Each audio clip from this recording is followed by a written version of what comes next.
Uwe Johnson in Sheerness. Why did a major East German writer move to an English seaside town? Gunter Grass called him the most significant of all East German writers. So why did Uwe Johnson choose to live in the unlikely setting of Sheerness, Kent?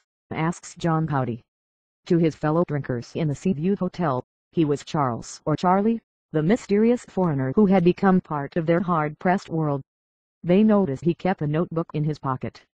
To the international literary scene, he was Uwe Johnson, the world-class East German writer who found fame with his first published novel in 1959, the same year that Guenter Grass published Matindrum, and the two writers were widely regarded then not just as contemporaries but also as equals.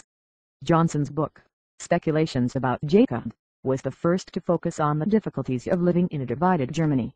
Its unsparing account of life in the East forced Johnson to move to West Berlin for its publication.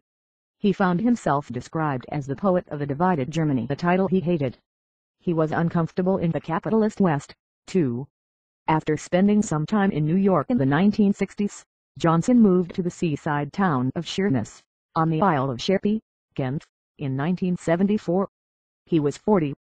It was a decision that astonished his admirers. In the 1970s, Sheerness was not a pretty place, as Johnson himself was quick to acknowledge. Hundreds of jobs were lost when the naval dockyard closed in 1960 and the town had struggled to replace them. Professor Patrick Wright of King's College London has looked closely at Sheerness and Johnson's life there and commissioned new English translations of his writing about the town. Wright argues that, then as now, Sheerness was often stigmatized as a place of industrial dereliction and defeated people. Johnson lived with his wife and daughter in a Victorian terraced house on Marine Parade overlooking the water. In his words, Sheerness